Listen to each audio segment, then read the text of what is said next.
Sam Seder on the Majority Report. Emma Vigeland out today. Want to welcome back to the program Andy Kroll, reporter covering voting, elections, and democracy at ProPublica.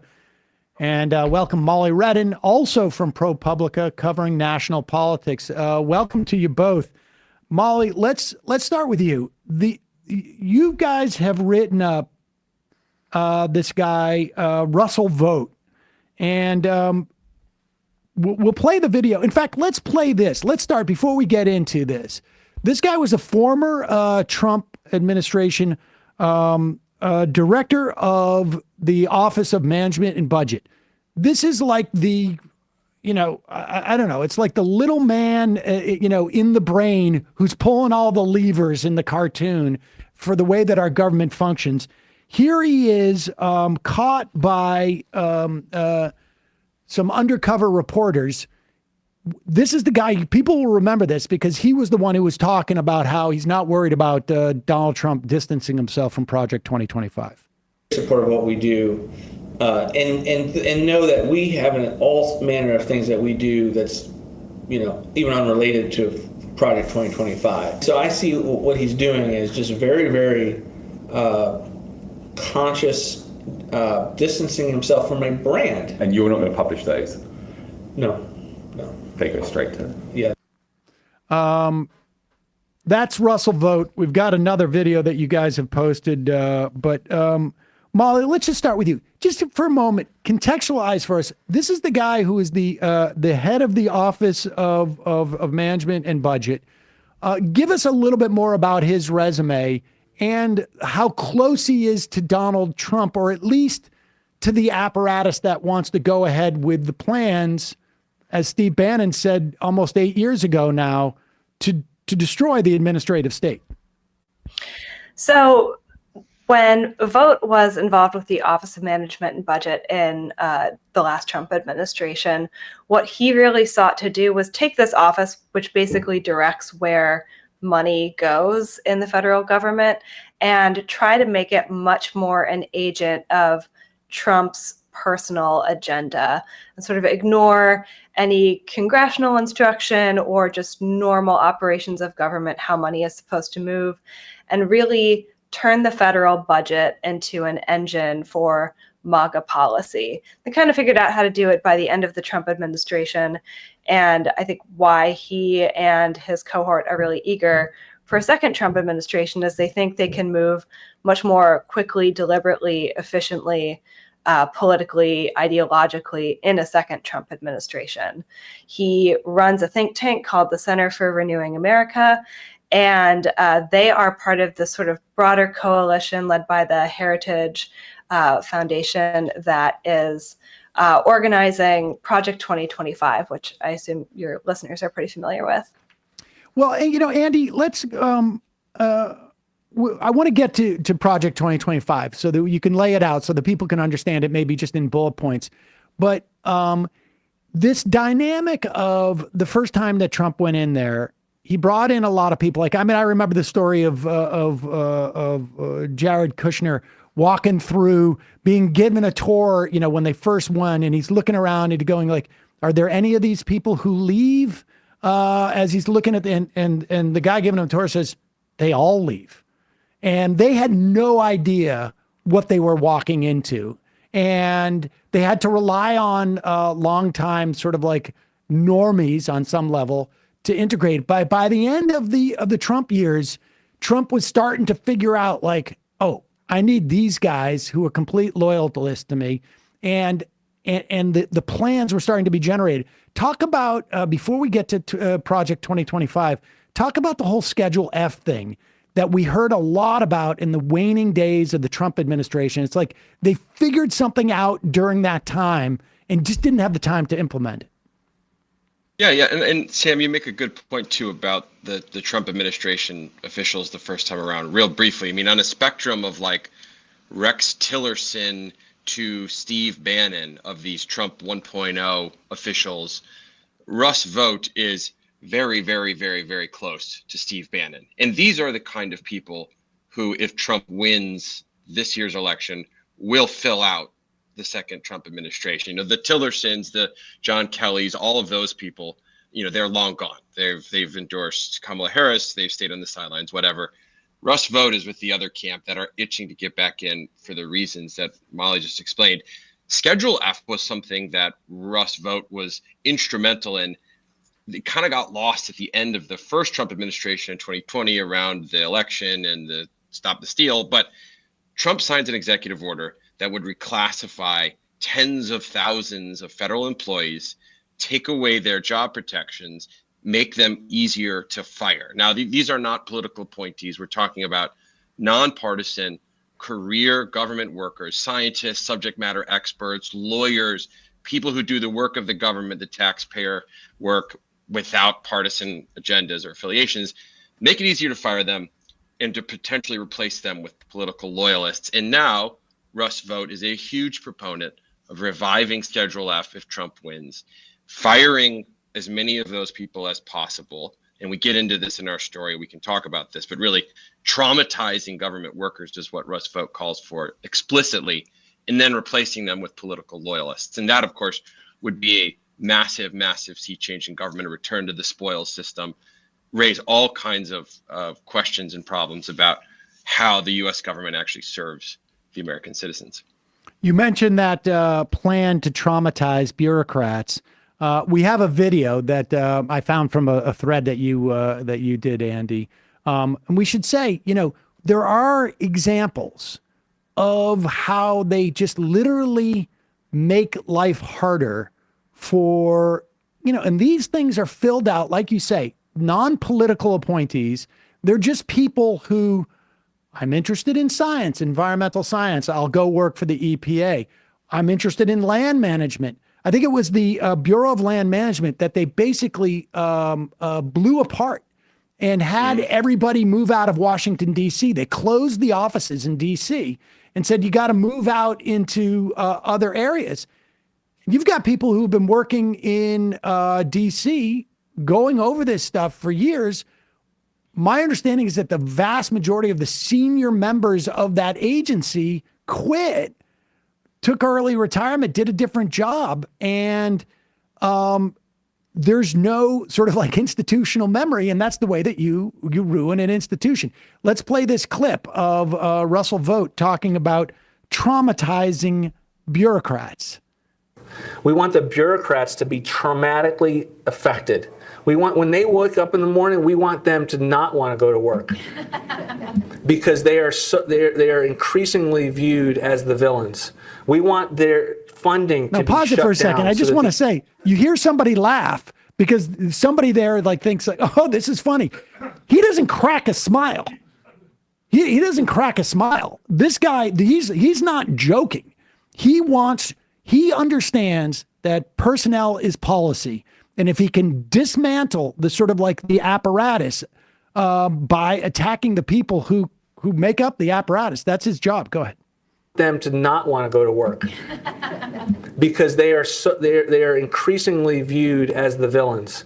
We want their funding to be shut down so that the EPA can't do all of the rules against our energy industry because they have no bandwidth financially to do so. We want to put them in trauma.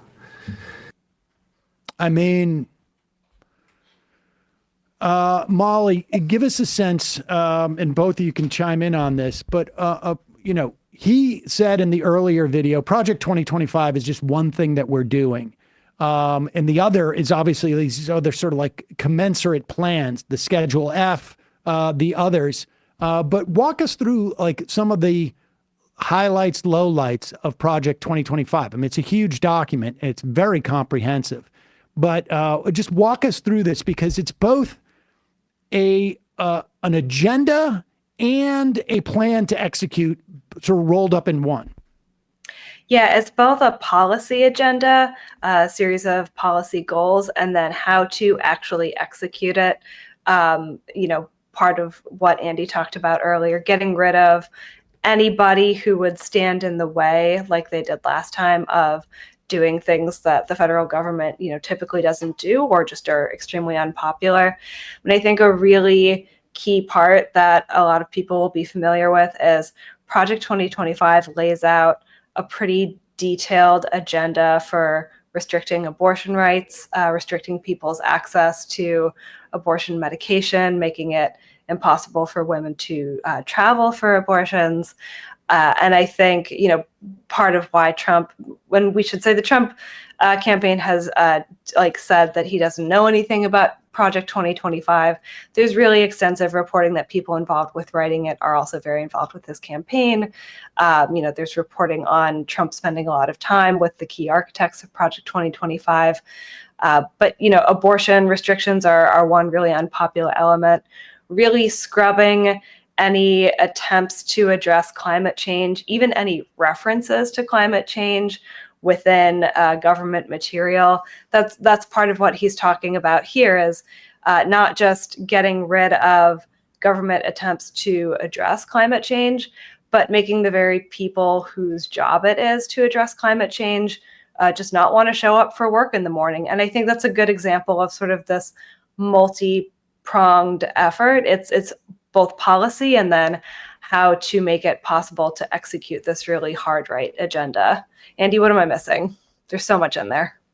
No, I mean, I think that's all really good. I mean, the other part, and this is something we reported at ProPublica, is there's this whole personnel piece of identifying, recruiting, vetting, and then placing people in a future Trump administration. That is a key part of Project 2025. Russ Vought has been a key architect of those efforts. They call it their transition plan.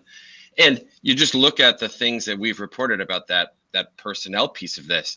One video we reported earlier this year said that future Trump staffers should, quote, eradicate every reference to climate change. So that gives you a sense of what they want to do or not do on climate change. They talk about removing anything in federal government that has to do with combating gender inequality, eradicating the government of all those policies.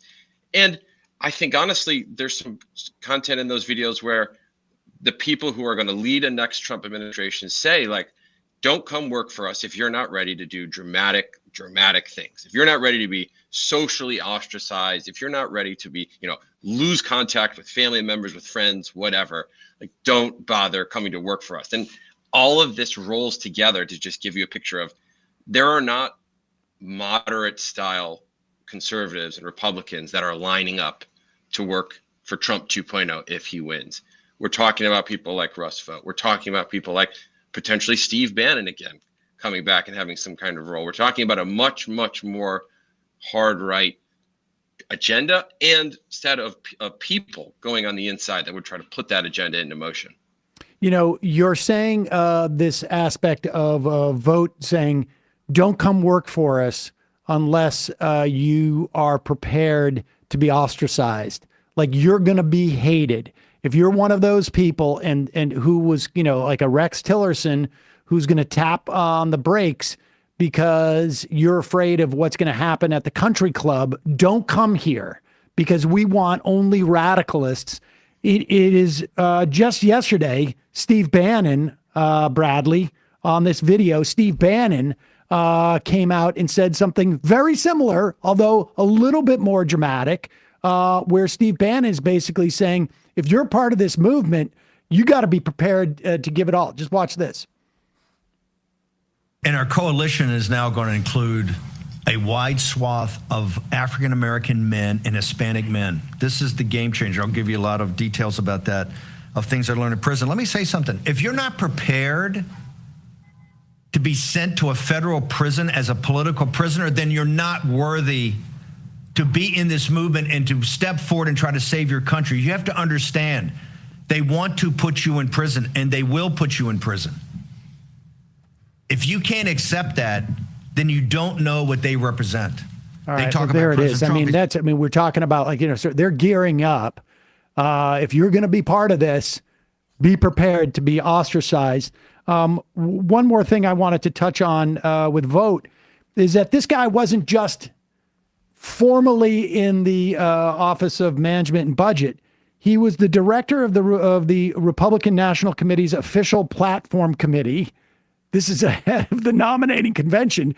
I mean, is there any other, what other position could there be short of being the candidate that would have more say about the agenda going forward And, we know from Donald Trump, at least in his various criminal and civil trials, he's not a hands-on guy. He likes to farm it out, apparently, to his now, I think, imprisoned CFO. But he was the head of the platform committee, as well as obviously one of the architects of Project 2025. What else should we know? I mean, this is important stuff, I think, to sort of educate people on how they're going to vote. I suspect, though, a lot of that's baked into the cake. People who are going to vote on this type of information probably have already decided but this is also really important to understand that in the event that Trump wins, people have to move quickly. Like what, Molly, like I'm sure you and Andy have talked about, like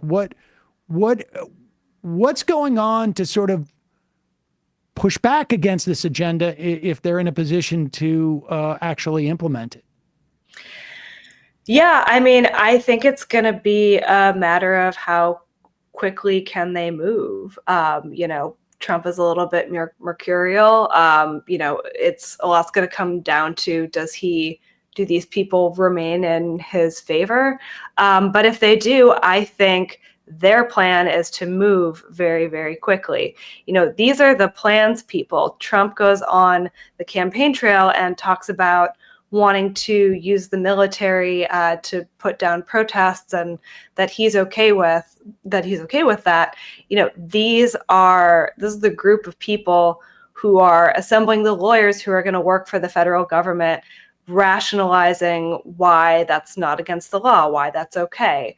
So I think, what you're seeing here is the guts of a plan to move very, very quickly to sort of shock people with how quickly the federal government makes a hard right turn. Andy, talk about that for a moment too. I think it was your reporting that said that he is creating a shadow OLC. Tell people what the OLC is and what the implications of a shadow OLC means. Yeah, the OLC is this sort of in-house legal shop for the executive branch. And I think, for your audience out there, they may remember one of the more notorious chapters in the OLC's history. This was the office that sort of produced the legal memos justifying what the Bush administration, the second Bush administration, called enhanced interrogation techniques, aka torture. That was the office that infamously turned out these legal justifications to basically allow the government, the military, intelligence agencies to engage in torture during the Iraq War.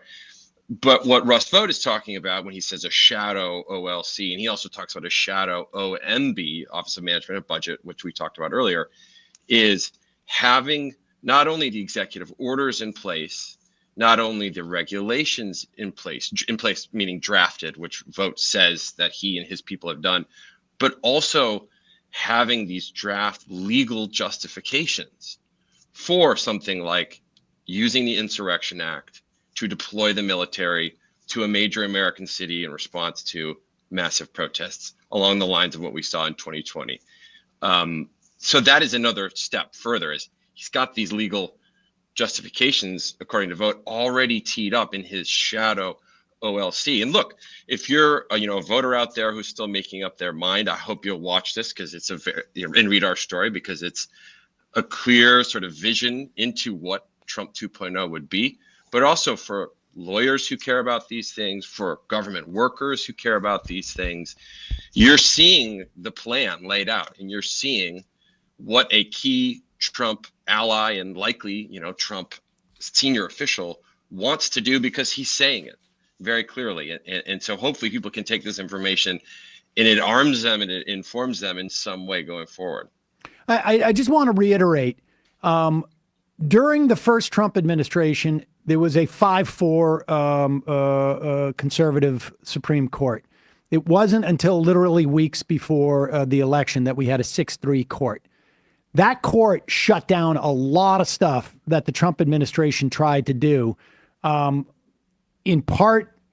a large part, just because the Trump administration didn't know how to do it. And so what it seems to me that Vought is talking about is taking the enormous amount of right-wing funding there is and literally creating these shadow agencies because they can't necessarily get them in government in time, producing, it's almost like one of those old corporate EPK packets where they do the industrial and they hand it to the news and the news just runs it like, Rightline has got a new product that is really, stirring things up locally, that type of thing. It feels like that. Like they're doing the work of the OLC, giving it to the OLC and just saying, put your imprimatur on this. And all they need is one person there to basically say, yeah, this is what it is. I mean, this is really terrifying stuff. Yeah, it is. And, that's our specialty at ProPublica, clearly.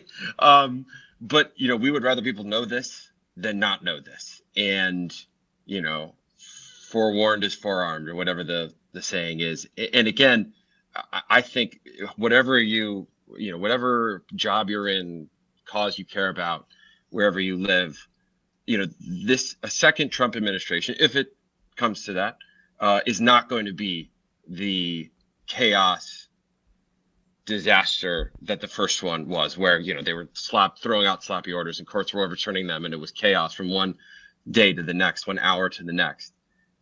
Repeatedly in our reporting this year, this story about Russ Vought, our Project 2025 stuff earlier this year, the same theme gets repeated, which is his allies have learned from the first term.